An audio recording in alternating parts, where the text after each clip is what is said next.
यथाक्रमं बहुगुणैः ब्रह्मणात्मकिलैर्गुणैः उपास्यः सर्ववेदैश्च सर्वैरपि यथावलम् तेजो विष्णुर्विशेषस्तु ज्ञाने स्यादुत्तरोत्तरम् सर्वेऽपि पुरुषार्थास्य ज्ञानादेव न संशयः न लिप्यते ज्ञानवांश्च सर्वदोषैरपि क्वचित् गुणदोषैः तस्यापि वृद्धिः क्रासो विमुक्तिगौ दुराणां मुक्तौ तु सुखं कृतं यथाक्रमम् विष्णुब्रह्म तथा दातेत्येवं नित्यमुपासनम् कार्यमापद्यपि ब्रह्मतेन जात्य परोक्षता प्रारब्धकर्मण्यस्य ज्ञानादेव परीक्षयः अनिष्टस्य भजस्यापि सर्वस्यान्यस्य भोगतः उत्तरेष्वेवं यावद्वायं विमुक्तिका प्रविश्य भुञ्जते भोगास्तदन्तर्बहिरेव वा विष्णुं प्रविश्यैव भोगांश्चैवोत्तरोत्तरम् ब्रह्म्यमानुषा मुक्तिं जानति देहक्षजात्सुराः राजिपदा वाजुं प्राप्यते जनार्दनान्तुत्तमानरोच्चाद्या ब्रह्मलोकात् सहामुना यथा सङ्कल्पभोगाश्चिदानन्दशरीरिणः जगत्सृष्ट्यादिविषये महासामर्थ्यमप्युते शक्तिवन्तश्च विना स्वाभाविकोत्तमः अनन्यवशकाश्चैव वृद्धिः ग्रासविवर्जिताः नित्यं मोदन्ते निरतं सुखम् पूर्णप्रज्ञेन मुनिना सर्वशास्त्रार्थसङ्ग्रहः वयं प्रगतां तेन परमात्मा रमापतिः नमो नमो शेषदोषदूरपूर्णगुणात्मने सर्वपूर्णमेत्यवन्द्यार श्रीवराजते ॐ नारायणाय परिपूर्णगुणार्णवाय विश्वोदजस्थितिलजोन्यतिप्रदाय ज्ञानप्रदाय विबुधासुरसौख्यदुःखसत्कारणाय विदताय नमो नमस्ते प्रलम्भ विपरीतमतिप्रभूतान् वादान् निरस्य कृतवान् भुवि तत्त्ववादम् सर्वेश्वरो हरिगतिप्रतिपादकन्तमानन्दतीर्थमुनिवर्यमहं नमामि ब्रह्मान्ता गुरुवस्ताक्षादिष्टुं दैवं सृजःपतिः आचार्याः श्रीमदाचार्याः सन्तु मे जन्मजन्मनि पूर्णप्रज्ञकृतं भाष्यमादौ तद्भावपूर्वकम् यो व्याकरोन्नमस्तस्मै पद्मनाभाख्ययोगिने सीतामूलरामार्चा कोशे गजपते स्थिता येनानीता नमस्तस्मै श्रीमन्हरिभिक्षवे बाधिता किल सत्तत्त्वं बाधिताखिल दुर्मदम् बोधिताखिल सन्मार्गं माधवाक्षरतिं हरे यो विद्यारण्यविपिनं तत्त्वमस्य पिनाच्छिनत् देवरक्षोऽभ्यतीर्थाय नमस्तस्मै महात्मने यस्य वाक्कामधेनुर्नः कामितार्थान् प्रयच्छति देवेदं गजयोगीन्द्रं कामवानच्छिदं सदा आद्यतत्त्वैत्यन्धकारप्रद्योतनमहर्निशम् विद्याधिराजं सुगुरुं हृद्यावितगुरुं भजे इन्द्रारूढपदाशक्तिं राजेन्द्रमुनिसेवितम् श्रीकवीन्द्रमुनिं वन्दे भजतां छन्दसन्निभम् वासुदेवपदद्वन्द्ववारिजासक्तमानसम् परमयाख्यानकुशलं वागीशगतिपाश्रये सुमन्यपि जनाब्दीन्दो रामं व्यासपदार्चकः रामचन्द्रगुरुर्भोजार्काविदार्थप्रदायकः केरलं तथा सेतुमागङ्गं च हिमालयम् निराकृताद्वैतशैवं विभुरेन्द्रगुरुं भजे सप्तरात्रिं कृष्णवेण्यामुषित्वा पुनरुत्थितम् पितामित्रगुरुं वन्दे विभुरेन्द्रकरोद्भवम् परैरपहृता मूलरामार्चा गुरुवनुग्रहात् येनानीता नमस्तस्मै रघुनन्दनभिक्षवे यश्चकारोपवासेन त्रिवारं भूप्रदक्षिणम् तस्मै नमो यतीन्द्राय श्रीसुरेन्द्रतपस्विने भक्तानां मानसां भोजभानवे कामधेनवे नमतां कल्पतरवे जयीन्द्रगुरवे नमः कुशाग्रमतदे भानुद्युतदेवादिभीतदे आराधित श्रीपतये सुधीन्द्रयतये नमः दुर्गादिध्वान्तरभजे वैष्णवेन्दीवरेन्दवे श्रीराघवेन्द्रगुरवे नमोऽत्यन्तदयालवे शास्त्रबोधाय शास्त्रेषु निस्तन्द्रमनसे हरौ राघवेन्द्रकुमाराय नमो योगीन्द्रयोगिने राघवेन्द्रार्पितदिजे योगीन्द्रार्पितसूनवे श्रीमत्सूरीन्द्रयतये सुतपोनिधये नमः पूर्णप्रज्ञमतां बोधिपूर्णेन्दुमकलङ्किनम् जनाम्भुदिवास्वन्तं सुमतीन्द्रगुरुं भजे कृपारसामृतां बोधिमपारमहिमान्वितम् उपास्महे तपो मूर्तिमुपेन्द्रगुरुपुङ्गवम् मन्दारुजनसन्दोहमन्दारतरुसन्निभम् वृन्दारकगुरुप्रक्षं वन्दे वादीन्द्रदेशिकम् वसुधातलविख्यातं वैराग्यादिगुणार्णवम् वेदवेदाङ्गचतुरं वसुधेन्द्रगुरुं भजे वादे विजयशीलाजवरदाजवरार्थिना वदान्यजनसिंहाय वरदेन्द्रालते नमः धरणीमण्डले ख्यातं धैर्यादिगुणबृंहितम् चित्रताशेषवादीवं धीरसिंहगुरुं भजे भूदेववन्द्यपादाब्जं भूतिमन्तमभीष्टतम् भूतले साधविख्यातं भुवनेन्द्रगुरुं भजे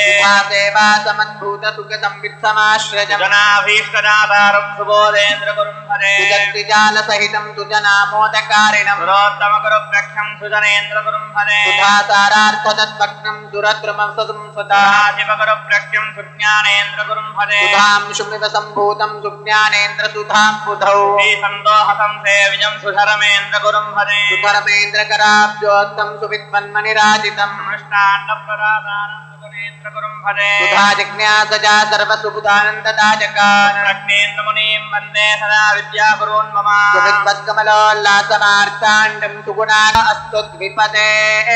चतुष्पदे ॐ शान्तिः शान्तिः शान्तिः सहस्रशीर्षा पुरुषः सहस्राक्षः सहस्रपाद भूमिं विश्वतो वृत्वा अत्यतिष्ठद्दशाङ्गुलम् पुरुष एवेदमुं सर्वम् यद्भूतं यच्च भव्यम् उदाम्रतत्त्वस्येषाणः यदन्नेनातिरोहति एतावानस्य महिमा अतोऽत्याजागृष्टपूरुषः आदोऽस्य विश्वाभूतानि त्रिपादस्यामृतं दिवे त्रिपादोर्ध्व उदयेत्पुरुषः पादोऽस्येहाभवात् पुनः ततो विश्वं व्यक्रामत् आशनानशने अभि तस्मात् विराडजायत विराजो अधिपूरुषः जातो अत्यरिच्यता पश्चात् भूमिमथो पुनः यत्पुरुषेण हविषा देवायज्ञमतन्वता सन्तो अस्याधीराज्यम् ग्रीष्म इत्मः शरद्भविः सप्तास्यासन् परिधयः सप्तसमिधः कृताः देवायज्ञम् तन्वाणा अबध्नन् पुरुषं पशुं तै यज्ञम् बर्हिषि प्रोक्षन् पुरुषं जातमग्रतः तेन देवा अयजन्ता साध्यार्षचष्टजे तस्मात् यज्ञात् सर्वभूतः संभृतं वृषदाज्यं पशुगष्टागष्टग्रेवायव्यान् आरण्यान् ग्राम्याश्चजे तस्मात् यज्ञात् सर्वभूतः वृषस्तामानि जग्निरे छन्दापुंसिजग्निरे तस्मात् तस्मादजायत तस्मादश्वा अजायन्त एके चोभजाततः आवोहजग्निरे तस्मात् तस्माज्जाता अजापजः यत्पुरुषं यदधुः कतिधाव्यकल्पजन् भङ्गिमस्य कौ बाहु बाहूरूपादावुच्येते ब्राह्मणोऽस्य मुखमासीत् बाहूराजन्यः कृतः पूरोदरस्य यद्वैष्यः मध्यागुं शूद्र अजायत चन्द्रमा मनसो जातः चक्षोस्तूर्जो अजायत आनन्द्रश्चाग्निश्च प्राणात् वायुरजायत आभ्या आसीदन्तरिक्षम् शीर्ष्णोऽद्यौ समवर्तत अभ्याम् भूमिरितिश्रोत्रात् तथा लोकागुम्मकल्पजन् वेदाहमेतम् पुरुषम् महान्तम् आदित्यवर्णं तमसस्तु पारे सर्वाणि रूपाणि विचित्य धीरः नामानि कृत्वाभिमदनुजदास्ते माता पुरस्ताद्यमुदाजहार चक्रप्रविद्वान् प्रतिशश्चतस्रः एवं विद्वानमृत इह भवति नान्यः पन्था अजनाज विद्यते यज्ञेन यज्ञमयजन्त देवा तानि धर्माणि प्रथमान्यासन् देहनाकम् महिमानस्य सन्ते यत्र पूर्वे ताभ्याः सन्ति देवाः यः सम्भूतः पृथिव्यैरथाच्च विश्वकर्मणः समवर्तताधि तस्य त्वष्टा विदधद्रूपमेति तत्पुरुषस्य विश्वमाजानमग्रे वेदाहमेतम् पुरुषम् महान्तम् आदित्यवर्णं तमसः परस्तात् तमेवम् विद्वानमृत इह भवति नान्यः पन्था विद्यते जनाज प्रजापतिश्चरति गर्भे अन्तः अजाजमानो बहुधा विजायते तस्य धीराः परिजानन्ति यो नो अस्तु द्विपदे चतुष्पदे ॐ शान्तिः शान्तिः शान्तिः ॐ केशवाय नमः ॐ नारायणाय नमः ॐ माधवाय नमः ॐ गोविन्दाय नमः ॐ विष्णवे नमः ॐ मधुसूदनाय नमः ॐ त्रिविक्रमाय नमः ॐ वामनाय नमः ॐ श्रीधराय नमः ॐ ऋषिकेशाय नमः ॐ पद्मनाभाय नमः ॐ दामोदराय नमः ॐ सङ्कर्षणाय नमः ॐ वासुदेवाय नमः ॐ प्रद्युम्नाय नमः ॐ अनिरुद्धाय नमः ॐ पुरुषोत्तमाय नमः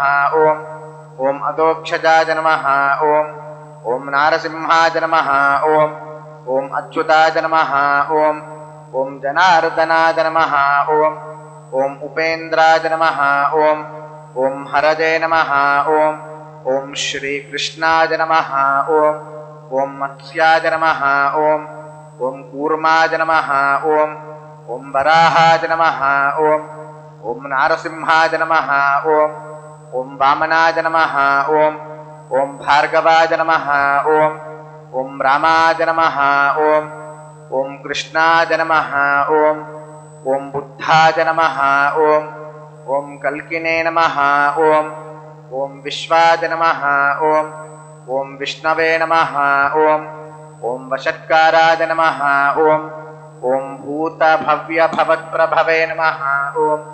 ओम भूतकृते नमः ओम ओम भूतभृते नमः ओम ओम भावाय नमः ओम ओम भूतात्मने नमः ओम ओम भूतभावनाय नमः ओम ओम भूतात्मने नमः ओम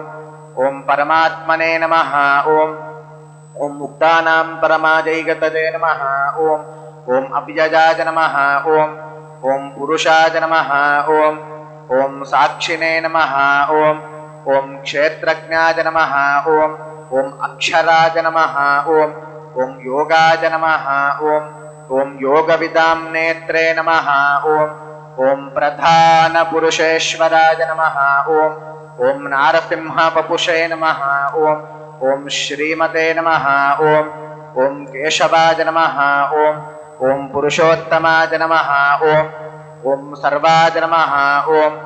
ओम शर्वाय नमः ओम ओम शिवाय नमः ओम ओम स्थानवे नमः ओम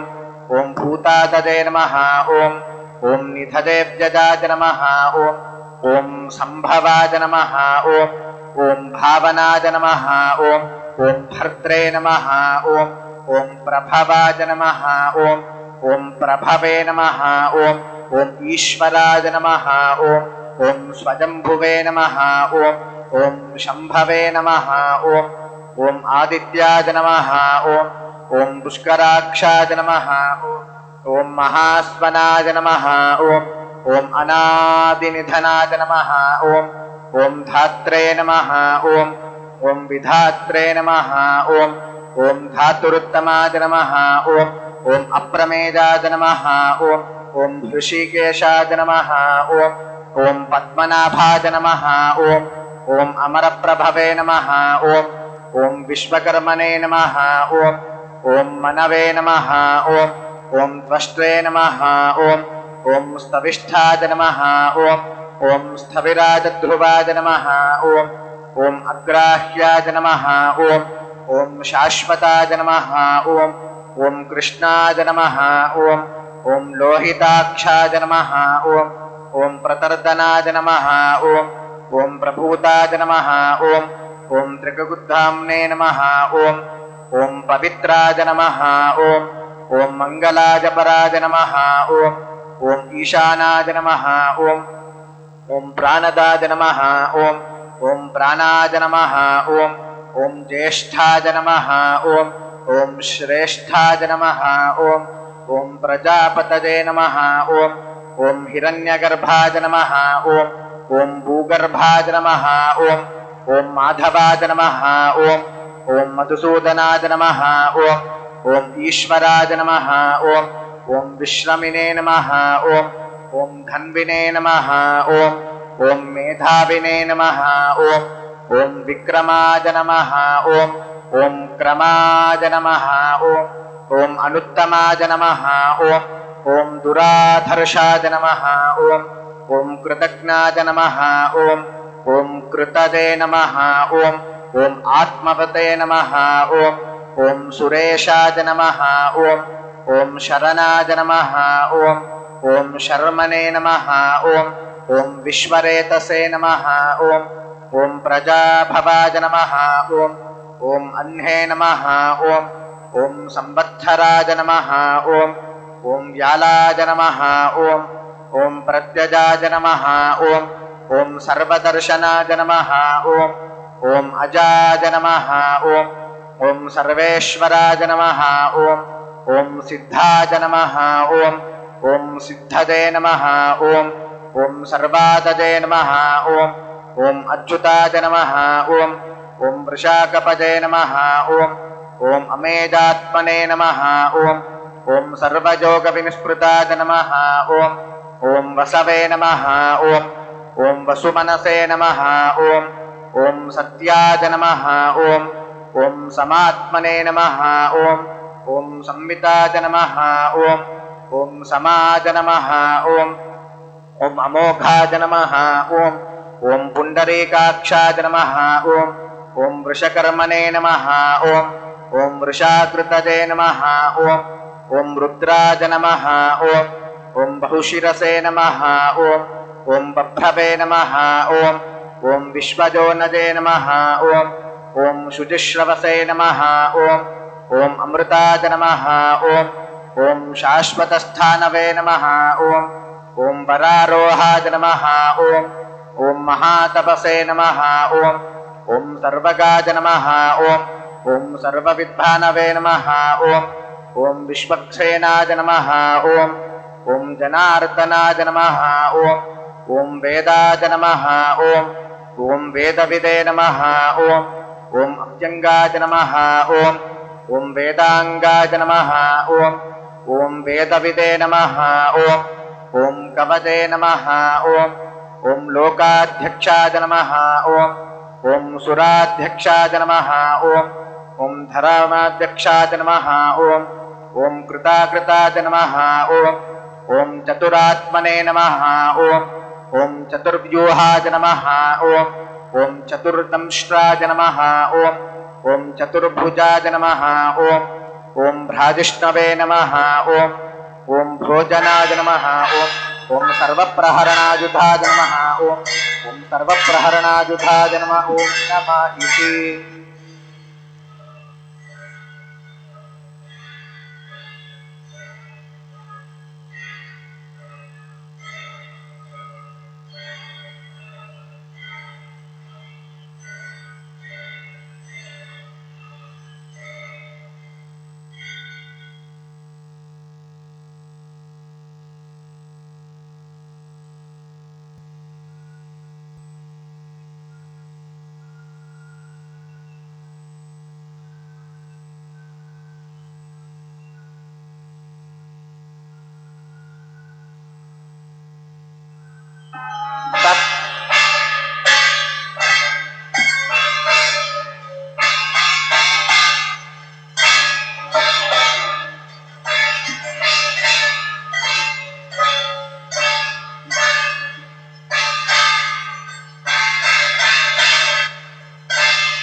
ఓం బలిష్ఠా తత్వపూషేదాదితరుషదం దేవస్య వర్గస్థః తోజతో జని యదేవ బహ్వరా దేశాథా ఆత్మానముత్తమం దేవతావచనాదాపో వదంతి ఇత్యాదికం వశః యుక్తపాదితన్నైవ కారణం దృశ్యతే క్వచిత్ అపజ్యేవ ప్రధానాని శబ్దా బ్రహ్మైవ నాపరం వదంతి కారణత్వేన క్వాపి పూర్ణగుణో హరిః స్వాతంత్ర్యాత్ సర్వకర్తృత్వాన్నాయుక్తం తద్వదే స్మృతిః భ్రాంతిమూలతజా సర్వసమజానామయుక్తితః